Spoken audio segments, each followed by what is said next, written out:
नमस्कार, देश देशांतर में आपका स्वागत है। मैं हूं श्याम सुंदर। 12वीं पंचवर्षीय योजना के दस्तावेज में योजना आयोग ने उच्च शिक्षा से जुड़े संस्थानों को मुनाफा कमाने की छूट देने का प्रस्ताव किया है। आयोग का मानना है कि उच्च शिक्षा में कुछ चुने हुए क्षेत्रों में शिक्षण संस्थानों को मुनाफा देने से उच्च शिक्षा के क्षेत्र में मांग और आपूर्ति के बीच जो कमी है उसको दूर किया जा सकता है। हालांकि रिपोर्टों के अनुसार मानव संसाधन मंत्रालय योजना आयोग के इस प्रस्ताव के पक्ष में नहीं है। मंत्रालय का कहना है कि वर्तमान शिक्षा नीति उच्च शिक्षण संस्थानों को मुनाफा बनाने की अनुमति नहीं देती। मंत्रालय का मानना है कि इस मुद्दे पर अभी और बहस की जरूरत है और हमारे साथ इस मुद्दे पर अलग अलग पहलुओं पर बात करने के लिए मौजूद हैं बीबी भट्टाचार्य, जवाहरलाल नेहरू विश्वविद्यालय के वाइस चांसलर रह चुके हैं, डॉक्टर इंद्रेशन IIT चेन्नई के फॉर्मर डायरेक्टर हैं, प्रोफेसर विजेंद्र शर्मा दिल्ली विश्वविद्यालय में पढ़ाते हैं, डूटा के प्रेसिडेंट रह चुके हैं, और इसके अलावा हमारे साथ हैं अनीता रामपाल जी जो डीन है फैकल्टी ऑफ एजुकेशन की दिल्ली विश्वविद्यालय में ही। बीबी भट्टाचार्य जी, आपसे शुरुआत करेंगे। एक प्रस्ताव जो आया है, ये कहा जा रहा है कि अंतिम ड्राफ्ट जो है उसमें ये कहा गया है कि कुछ सिलेक्टेड सेक्टर्स में जो हायर एजुकेशन के क्षेत्र में जो इंस्टीट्यूशंस हैं उनको प्रॉफिट बनाने की छूट दी जानी चाहिए, और लॉजिक ये दिया जा रहा है कि इससे जो ये इंस्टीट्यूशंस हैं ये अलग अलग क्षेत्रों से रिसोर्सेज जुटा सकते हैं जिससे बेहतर एजुकेशन दी जा सकती है। देखिए, हायर एजुकेशन में प्रॉफिट दुनिया में बहुत कम जगह है। आप बड़े बड़े यूनिवर्सिटी नाम लीजिए, चाहे इंग्लैंड हो, अमेरिका हो, प्राइवेट यूनिवर्सिटी भी हो, वो ट्रस्ट फंड से चलते, कॉस्ट मतलब रिकवर करते हैं, क्रॉस सब्सिडाइज भी करते हैं। जैसे कुछ सब्जेक्ट में आप शायद ज़्यादा पैसा ले सकते हैं, जैसे मान लीजिए मेडिकल या इंजीनियरिंग या मैनेजमेंट, मगर आप जैसे फिजिक्स पढ़ाएंगे, आप फिजिक्स में प्रॉफिट करके तो नहीं होगा, तो इसीलिए यूनिवर्सिटी बैलेंस कर लेते हैं। मगर हिंदुस्तान में अगर आप भी देखें, प्राइवेट इनिशिएटिव जितने यूनिवर्सिटीज या टेक्निकल है, ज़्यादातर सब मैनेजमेंट, मेडिकल, इंजीनियरिंग, बाकी जो बुनियादी स्तर पे जो सब्जेक्ट है, मैथमेटिक्स जैसे क्वीन ऑफ ऑल नॉलेज, अब मैथमेटिक्स पढ़ाने के लिए आप प्रॉफिट मांगेंगे, ऐसे ही लोग फीस नहीं देते मैथमेटिक्स, तो बिल्कुल ही मतलब एक डिस्टॉर्शन व्यू हो जाएगा। चाहे कुछ प्राइवेट में मैनेजमेंट स्कूल थोड़ा प्रॉफिट बना ले, या इंजीनियरिंग या मेडिकल स्कूल, मगर वो पैसा कमाते हैं जो हम लोगों ने लेकिन एज ए प्रिंसिपल जो सिद्धांत एज ए प्रिंसिपल ये होना नहीं चाहिए। दूसरी बात ये है जो ह्यूमन रिसोर्स डेवलपमेंट ने कहा, बिल्कुल सही कहा, प्लानिंग कमीशन का ये हक नहीं है एजुकेशन के बारे में पॉलिसी बनाए। उनका जो PPP मॉडल चल रहा है वो इंफ्रास्ट्रक्चर बनाइए, सब कुछ करिए। बुनियादी स्तर पे एजुकेशन जो हिंदुस्तान की एक कमियां भी है, इस वक्त पब्लिक सेक्टर से एजुकेशन के बारे में जो हिंदुस्तान में खर्चा किया जाता है वो दुनिया के one of the lowest number में, इवन अफ्रीकन कंट्रीज हमसे ज्यादा खर्चा करते हैं। डॉक्टर इंद्रेशन, आप कैसे देखते हैं इस प्रपोजल को? प्लानिंग कमीशन का ये कहना है कि जो डिमांड और सप्लाई का गैप है, अगर उसको पूरा करना है तो ज्यादा रिसोर्सेज की जरूरत है, और अगर कुछ सेक्टर्स में ये अलाउ किया जाए कि अगर प्रॉफिट बना सकते हैं कुछ इंस्टीट्यूशंस तो उनको काम करने दिया जाए। नहीं जी, बाहर में ऐसा है, हार्वर्ड यूनिवर्सिटी, स्टैनफोर्ड यूनिवर्सिटी लीजिए, वो मशहूर अमीर लड़कों को एडमिशन देते हैं, उनसे पैसा लेते हैं और उधर से क्रॉस सब्सिडी देते हैं पोस्ट टूरिस्ट के लिए।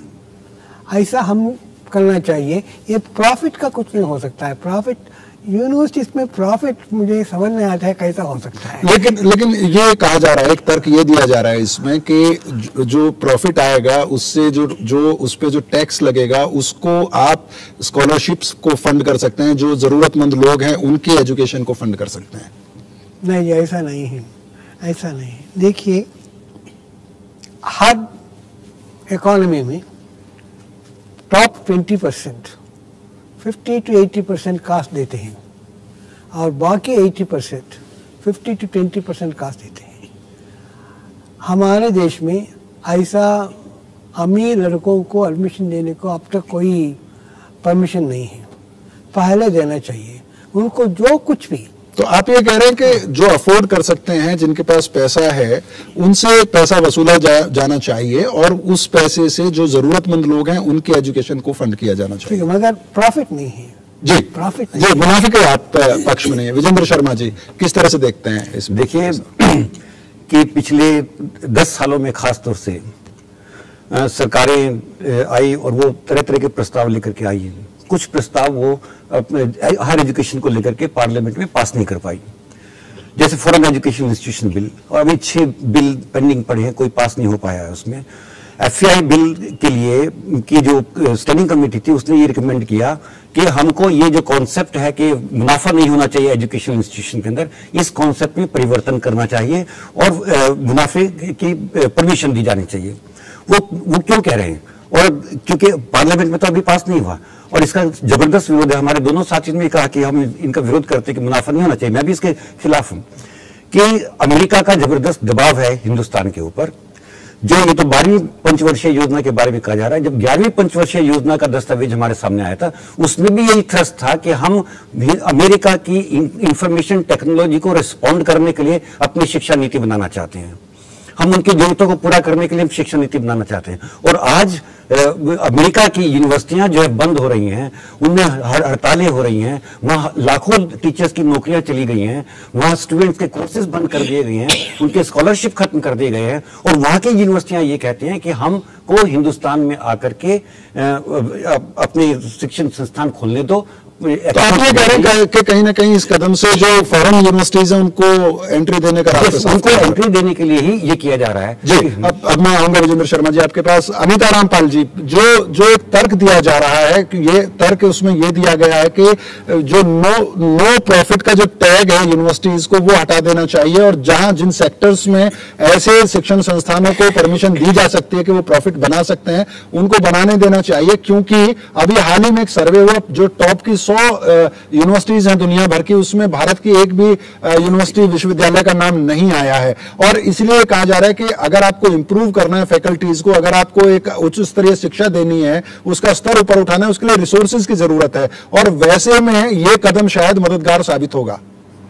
जी, एक तो पहले मुझे ये कहना है कि मुनाफा न होते हुए भी नीति में आज जो कई संस्थान हैं वो बहुत मुनाफा बना रहे हैं, शिक्षा, स्कूली शिक्षा में भी और उच्च शिक्षा में भी, क्योंकि जो रेगुलेटरी मैकेनिज्म्स हैं नियंत्रण करने के वो कहीं कामयाब नहीं हुए ये देखने के लिए कि मुनाफा हो रहा है या नहीं। स्कूली शिक्षा के कोर्ट केसेस चल रहे हैं, जबकि स्कूलों ने अपने सारे जितने अर्थव्यवस्था की सारी अपनी पोथे हैं सबको सही नहीं रखा है और बहुत मुनाफा बना रहे हैं। सवाल ये उठता है, अगर मैं शिक्षा का ही क्षेत्र देखती हूँ तो आज हम जो कोर्स चला रहे हैं दिल्ली यूनिवर्सिटी में, वो कोर्स लगभग 90% जो यूनिवर्सिटीज चलाती है, संस्थान जो चलाते हैं वो निजी संस्थान है, प्राइवेट एजुकेशन, जो कि टीचर एजुकेशन में काम करते हैं और गुणवत्ता का कोई मापदंड नहीं है। इतनी खराब गुणवत्ता है कि जब एक टेस्ट लिया जाता है, अब राइट टू एजुकेशन में एक टेस्ट लिया जाता है, जिन्होंने ये कोर्स कर लिया है वो टेस्ट ले, फिर हम देखेंगे कि वो लोग टीचर बनने के लायक है कि नहीं। 4-5% लोग पास हो रहे हैं। ये हालत है गुणवत्ता का। तो ये कहां से तय किया जाता है कि अगर निजी संस्थान आएंगे तो गुणवत्ता अच्छी रहेगी? इसलिए वो अलग सवाल है कि क्यों 200 विश्वविद्यालयों में से हम नहीं आ रहे। वो सामाजिक सवाल भी है, केवल आर्थिक नहीं है। और अगर हमारे देश के सामने ये चुनौती है कि हम आज 10% जितने बच्चे जा रहे हैं उच्च शिक्षा में, उससे बढ़ाकर हम 20 या 30% चाहते हैं, तो फिर उसमें हम ऐसे बच्चे भी चाहते हैं जो जरूरतमंद हैं और इसलिए सरकार को और संस्थानों को उच्च शिक्षा में काफी निवेश करना होगा। काफी जी, अनिता रामपाल जी, आप कह रही हैं कि गुणवत्ता सिर्फ आर्थिक सवाल नहीं है, सामाजिक सवाल भी है। प्रोफेसर भट्टाचार्य, ये एक और तर्क है कि जो शिक्षण संस्थान हैं, अगर उनको अच्छी क्वालिटी की एजुकेशन देनी है, ज्यादा अच्छा इंफ्रास्ट्रक्चर देना है स्टूडेंट्स को, चाहे वो लैब्स का सवाल हो, लाइब्रेरीज का सवाल हो और सुविधाओं का सवाल हो, तो अगर वो ट्यूशन फीस पे डिपेंडेंट रहेंगे तो उतने रिसोर्सेज जुटाने उनके लिए आसान नहीं है। अगर उनको आप प्रॉफिट बनाने की इजाजत देते हैं तो ज्यादा प्राइवेट सेक्टर उसमें इन्वेस्ट करेगा और बेहतर इंफ्रास्ट्रक्चर होगा और वो इंस्टीट्यूशन फिर रिजल्ट ओरिएंटेड भी होंगे। देखिए, अगर आपने प्रॉफिट मोटिव बना लिया तो मैनेजमेंट का सबसे पहला जो कंपनी में कहते हैं bottom line, profit cost cutting हो जाए। तो प्रॉफिट मोटिव अगर पहला मुद्दा हो गया तो जो भी यूनिवर्सिटी या आप इंस्टीट्यूशन बनाएंगे उसका मैनेजमेंट का सबसे पहला सवाल होगा कितना कम खर्चे में आप इस एजुकेशन पूरा करो। तो इससे क्या होगा कि क्वालिटी के अंतर आ जाएगा। जो अमेरिका में जैसे प्राइवेट यूनिवर्सिटी है, लेकिन आप अर्थशास्त्री भी हैं, आप ये बात तो मानेंगे कि भारत के शिक्षा क्षेत्र में सुधार की जरूरत है, आमूलचूल परिवर्तन की जरूरत है और भारी निवेश की जरूरत है। भारी निवेश के लिए सरकार को चाहिए प्राइवेट सेक्टर, निजी सेक्टर को इन्वॉल्व करना, इंसेंटिव देना, टैक्स। जैसे अमेरिका में डेथ टैक्स बहुत ऊंचा होता है। तो कोई अगर प्रॉपर्टी जैसे बिल गेट या अपना प्रॉपर्टी अपने बच्चे को आराम से नहीं दे सकते तो वे क्या करते हैं, पूरा पैसा यूनिवर्सिटी या रिसर्च में डाल देते हैं।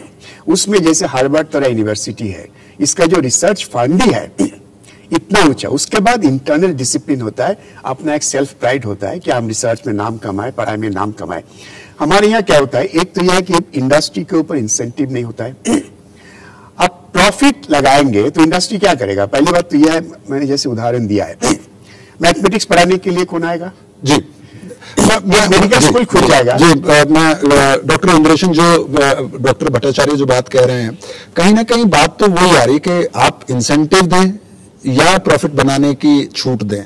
बिना इंसेंटिव के प्राइवेट सेक्टर पैसा नहीं लगाएगा और बिना प्राइवेट सेक्टर के पैसा लगाए जितनी जरूरत है, जितना निवेश की जरूरत है शिक्षा क्षेत्र में, वो निवेश आएगा नहीं। रास्ता कहाँ बचता है आपके पास? देखिए, कैसा प्रॉफिट होगा जब रिजर्वेशन होता है, जब लड़कों जानते हैं जो अध्यापक उनका है वो सबसे अच्छे नहीं है, वो तो रिजर्वेशन आए हैं, ये कैसा हो सकता है? पहले वो निकालना चाहिए। और दूसरी बात है, देखिए हार्वर्ड, स्टैनफोर्ड, हार्वर्ड के पास 1 लाख करोड़ रुपया है, हमारे आईआईटी में 100 करोड़ रुपया है, तो हजारों से ज़्यादा उनके पास पैसा है।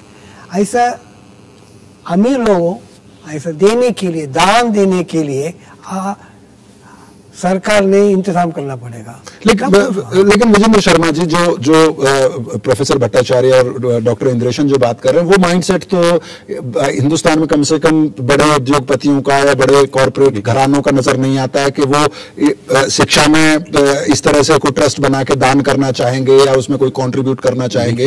लेकिन वो एक जो महत्वपूर्ण सवाल प्रोफेसर भट्टाचार्य कह रहे हैं कि प्राइवेट सेक्टर को इन्वेस्ट करना पड़ेगा एजुकेशन में, वो इंसेंटिव की बात कर रहे हैं। इंसेंटिव कह लीजिए, उसको प्रॉफिट कह लीजिए, थिन लाइन है। देखिए, पहली बात तो ये, मैं प्रोफेसर इंद्रेशन की इस बात से सहमत नहीं हूं कि जो व्यक्ति रिजर्वेशन की मुझे लगता है ये एक अलग बहस है इस पर, लेकिन हम नहीं है, वो उच्च कोटि का नहीं है, मैं उससे सहमत नहीं। उस बहस को जरा दूसरी तरफ, जहां तक उसका सवाल है कि कोई भी प्राइवेट व्यक्ति अपनी जो संपत्ति को इन्वेस्ट करेगा वो किस लिए करेगा?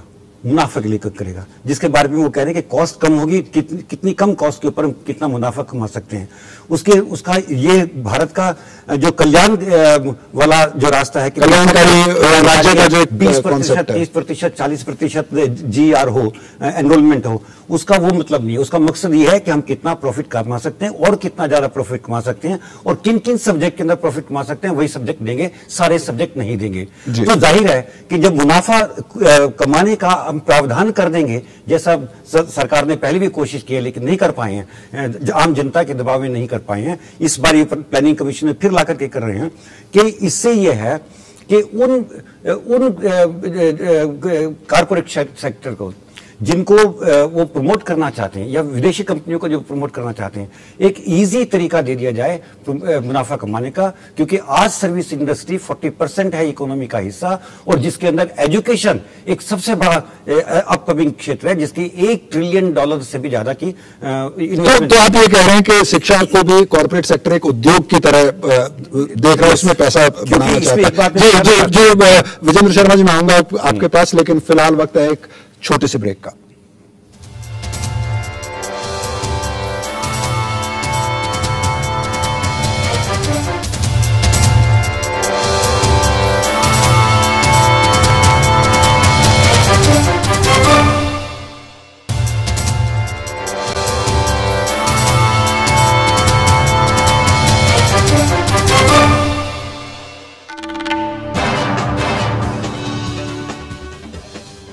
देश देशांतर में एक बार फिर आपका स्वागत है। आज हम चर्चा कर रहे हैं कि उच्च शिक्षा देने वाले शिक्षण संस्थानों को मुनाफा कमाने की छूट होनी चाहिए या नहीं। अनीता रामपाल जी, आपके पास आना चाहेंगे सीधा। आपने हमारे तीनों मेहमानों को सुना होगा। मैं सिर्फ आपसे इतना पूछना चाह रहा हूं, संक्षिप्त में बताइएगा कि जो प्रोफेसर बीबी भट्टाचार्य कह रहे थे कि भारत के शिक्षा क्षेत्र में भारी निवेश की जरूरत है और मुनाफा कमाने की छूट होनी चाहिए या नहीं होनी चाहिए, यह भी एक बहस का विषय है। लेकिन प्राइवेट सेक्टर के निवेश के बिना भारत का शिक्षा क्षेत्र जो है उसका उद्धार होना बहुत मुश्किल है। जी, आपकी राय इस पे मैं मांग रहा हूं।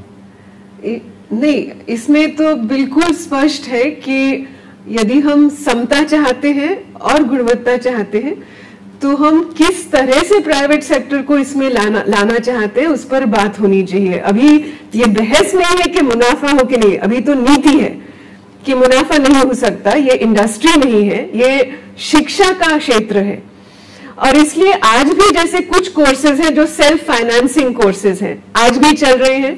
हम जानते हैं कि उनमें किस तरह की दिक्कत है, बहुत ज्यादा फीस है और केवल कुछ ही कोर्स हैं, जैसे उन्होंने बताया भी था, केवल मैनेजमेंट और जो उद्योग से जुड़े कोर्सेज हैं जो यूनिवर्सिटीज ऑफर करती हैं।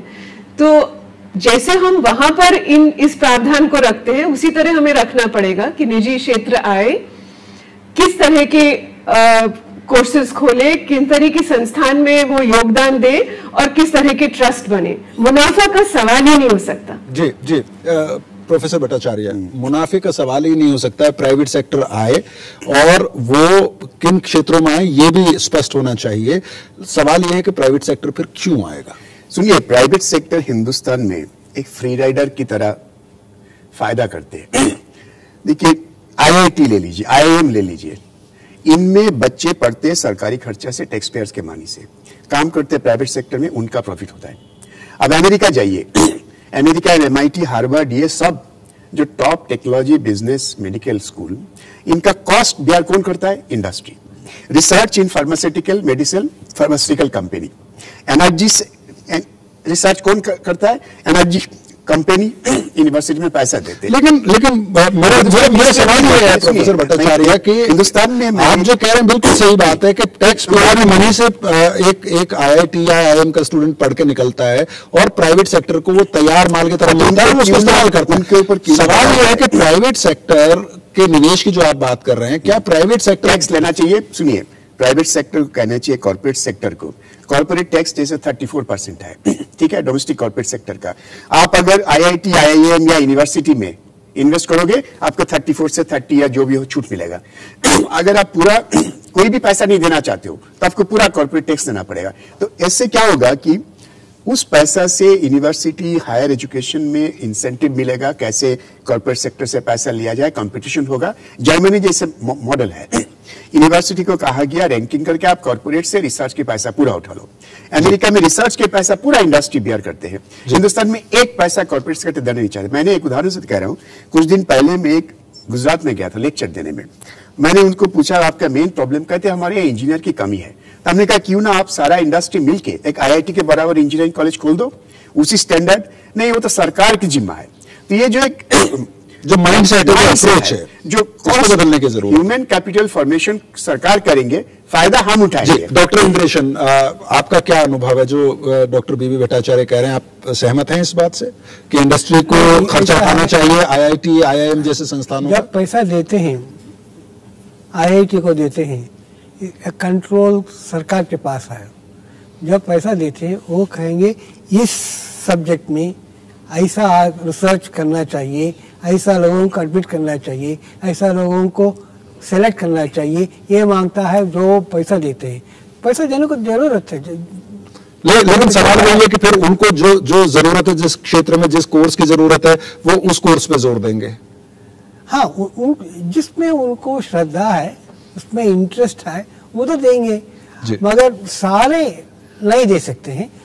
मगर देखिए, हार्वर्ड में होता है, MIT में होता है, स्टैनफोर्ड में होता है, ऑक्सफोर्ड में होता है, हमारे यहाँ नहीं हो। क्यों नहीं होता है? क्योंकि हमारे लीगल सिस्टम, टैक्स सिस्टम ऐसा है, उसमें कुछ फायदा नहीं है, किसी को कुछ फायदा नहीं है। जी, विजेंद्र शर्मा जी, आपका संगठन, आप इस बात को हमेशा उठाते रहे हैं कि शिक्षा के क्षेत्र में बहुत निवेश की जरूरत है। सरकार की पॉलिसी से आप असहमति रख सकते हैं, लेकिन जो इकोनॉमिक पॉलिसीज चल रही हैं देश में, उसमें आर्थिक सुधारों का दौर है और उसमें प्राइवेट सेक्टर के निवेश की बात जो प्रोफेसर भट्टाचार्य जोर देकर कह रहे हैं, आपको उनको नहीं लगता है कि वो एक रास्ता है जो बचता है? देखिए, किसी प्राइवेट सेक्टर का, जैसे मैंने पहले कहा, एजेंडा कल्याणकारी नीतियां नहीं होती हैं। सन 2000 से, फरवरी 2000 से फॉरेन डायरेक्ट इन्वेस्टमेंट हिंदुस्तान के हायर एजुकेशन सेक्टर में अलाउड है। आज तक कोई यूनिवर्सिटी बनाने के लिए नहीं आया।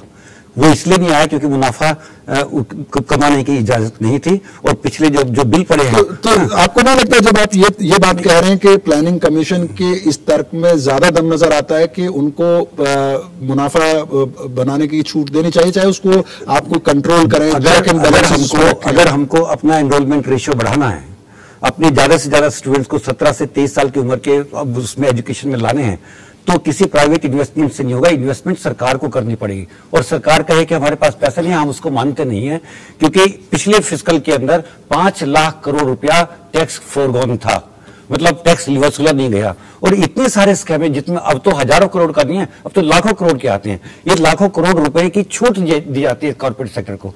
उनको वो जो छूट दी गई है उनको कमाने के लिए, उस छूट को कम करो भाई। हाँ, वापिस हायर एजुकेशन का जो सुझाव डॉक्टर भट्टाचार्य ने दिया कि उनको टैक्स करने के लिए, कि उनको पका पकाया माल मिल रहा है, उनका कॉर्पोरेट सेक्टर चलाने के लिए उनसे टैक्स वसूल कीजिए। और कोई फिलैंथ्रोपी इन्वेस्टमेंट नहीं आने वाली है। AIU की स्टडी के अनुसार 2001 में जो फिलैंथ्रोपिक इन्वेस्टमेंट थी, बिना किसी मुनाफे के, बिना किसी लाभ लालच के जो इन्वेस्टमेंट थी, 1950 की तुलना में 1% से भी कम हो गई थी। आज प्राइवेट इन्वेस्टमेंट बिना प्रॉफिट के नहीं आती है। और प्राइवेट इन्वेस्टमेंट हम सोचते हैं बिना प्रॉफिट के आएगी, वो आएगी नहीं। और जब प्रॉफिट होगा तो उसमें ना तो गारंटी है एनरोलमेंट की, ना गारंटी है उसमें गुणवत्ता की, और ना ही गारंटी है कि इससे कोई ज्यादा से ज्यादा अच्छे संस्थान खुलेंगे जिससे हमारा देश आगे बढ़ेगा। ये नहीं होने वाला है। अनीता रामपाल जी, एक अजीब अंतर्विरोध सामने आ रहा है कि प्रोफेसर भट्टाचार्य ये कहते हैं कि प्राइवेट सेक्टर को ज्यादा इन्वेस्ट करना चाहिए, क्योंकि अल्टीमेटली जो IIT जैसे संस्थान है, IIM जैसे संस्थान है, उनसे लोग निकल के आते हैं, उस सेक्टर को सर्विस प्रोवाइड करते हैं। लेकिन वो हो नहीं रहा है, इंडस्ट्री वो कर नहीं रही है। वो चाहते हैं कि सरकार उनके लिए इंजीनियर और मैनेजर्स तैयार करे। उसके अलावा विजेंद्र शर्मा जी भी ये कह रहे हैं कि अगर आप चाह रहे हैं कि लोग आके इसमें एक तरह से डोनेट करेंगे या शिक्षा के क्षेत्र में तरक्की होगी, बिना प्रॉफिट के प्राइवेट सेक्टर आएगा नहीं, और बिना प्राइवेट सेक्टर के ये ग्रोथ होती हुई नजर नहीं आ रही है। आप भी मान रहे थे कि प्राइवेट सेक्टर को निवेश करना चाहिए। रास्ता क्या बचता है? मैं ये पूछ रही हूँ आपसे कि आप जब कह रहे हो कि इंजीनियरिंग सिर्फ IIT से कर रहे हैं, ऐसा सही नहीं है जी। जैसे मैंने शीशा का दिया था, BEd कॉलेजेस ज्यादा निजी क्षेत्र में ही है जी, मगर उनकी गुणवत्ता देखने के लिए कोई नहीं आ रहा, और वो खूब मुनाफा कमा रहे हैं, ये भी कोई नहीं देख रहा। क्योंकि क्यों खोल रहे हैं? हर गली गली में BEd कॉलेज क्यों खोला है? उसी तरह इंजीनियरिंग के कॉलेज क्यों खोल रहे हैं? लेकिन अनीता जी सवाल यह है कि जो निवेश की जरूरत है शिक्षा क्षेत्र में, वो प्राइवेट सेक्टर से आ सकता है। और प्राइवेट सेक्टर जो हमारे तमाम मेहमानों की राय बन रही है वो ये कि प्राइवेट सेक्टर बिना मुनाफे के नहीं आने के लिए तैयार है। ये सही नहीं है जी। तो सही क्या है? मैं इसीलिए आपको सामने वो उदाहरण रख रही हूं कि निजी कॉलेजेस की भरमार है, और ये मत कहिए कि मुनाफा नहीं कमा रहे हैं, मुनाफा कमा रहे हैं जी। केवल नीति के अंतर्गत वो दिखा नहीं रहे कि मुनाफा कमा रहे हैं जी। लेकिन सवाल यह है कि नीति के अंतर्गत कम से कम ये चेक उनके ऊपर है, और कहीं ना कहीं वो उस मुनाफे को अगर रोका नहीं गया पूरी तरह से, तो एक कंट्रोल है उनके ऊपर। कंट्रोल के जो साधन है, जो कंट्रोल के जो प्रावधान है, वो सही नहीं काम कर रहे कुछ एरियाज में जी। हम जानते हैं। आप कुल मिला के ये बात कह रही हैं कि अगर प्राइवेट सेक्टर के कॉलेजेस या यूनिवर्सिटीज आएंगे, इससे ये नहीं माना जा सकता कि उससे गुणवत्ता सुधर जाएगी। और दूसरी बात ये कह रही हैं आप कि आज बेशक इस तरह की नीति नहीं है, कुछ इंस्टीट्यूशन अभी भी मुनाफा कमा रहे हैं। बने रहिए हमारे साथ, हम आएंगे आपके पास प्रोफेसर भट्टाचार्य। बहुत संक्षेप में, हमारे पास समय बहुत कम कम बचा है। आपने फिर हम ये इस राउंड की बातचीत सुनी, आखिरकार विजेंद्र शर्मा जी साफ कह रहे हैं कि वो कोई प्राइवेट सेक्टर बिना मुनाफे के कोई इन्वेस्टमेंट नहीं करने वाला है। आप जो कह रहे हैं टैक्सेस वाला, वो भी रियलाइज होता हुआ नहीं दिख रहा है। देखिए, मुनाफा कमाना गलती नहीं है, बिजनेस का तो फर्स्ट प्रिंसिपल ही है मुनाफा कमाएंगे। सवाल यह है जो ह्यूमन कैपिटल से उनका फायदा होता है, वो मुनाफा कमाते हैं, उसका खर्चा क्यों नहीं वो उठाएंगे। सारा दुनिया में जहां पे अच्छे अच्छे यूनिवर्सिटी, प्राइवेट यूनिवर्सिटीज है, उसका पैसा वेल्थ से आता है, इंडस्ट्री से आता है, कॉर्पोरेट से आता है, मगर उसका रनिंग फंक्शनिंग मुनाफा नहीं है जी। Purpose is objective is pure education. Harvard में बिजनेस स्कूल का फीस बहुत ऊंचा है, उस पैसा बचा के वो management, English literature, Greek philosophy पढ़ाते हैं जी। अगर आप प्योर मुनाफा कर दोगे तो ये सब्जेक्ट सब निकल जाएगा, सिर्फ 2-4 सब्जेक्ट में लोग इन्वेस्टमेंट करेंगे। हम चाहते हैं कि ऑलराउंड डेवलपमेंट हो एजुकेशन की, जहां दूसरे कंट्री में होता है। अमेरिका जो सिटाडेल ऑफ कैपिटलिज्म वहां हो सकता है, और हिंदुस्तान में कैपिटलिज्म में क्यों नहीं होता है कि हम लोग बार बार सोचते हैं हिंदुस्तान के कैपिटलिज्म अलग मिला के ये कह रहे हैं कि उद्योगपतियों को और जो रिच क्लास है उसको ये जिम्मेदारी लेनी चाहिए। बहुत शुक्रिया बीबी भट्टाचार्य जी, हम इस बहस को और जारी रखते लेकिन वक्त की पाबंदी है। डॉक्टर इंद्रेशन आपका भी, विजेंद्र शर्मा जी आपका भी, और अनीता रामपाल जी इस बहस में हिस्सा लेने के लिए आपका भी बहुत बहुत शुक्रिया। तो देश देशांतर में आज किसी एक नतीजे पर पहुंचना तो मुश्किल है, इस मुद्दे पर अभी और बहस की गुंजाइश है और बहस होगी भी। देश देशांतर को आज यहीं विराम देते हैं, कल इसी वक्त आपसे फिर मुलाकात होगी, तब तक के लिए मुझे अनुमति दीजिए, नमस्कार।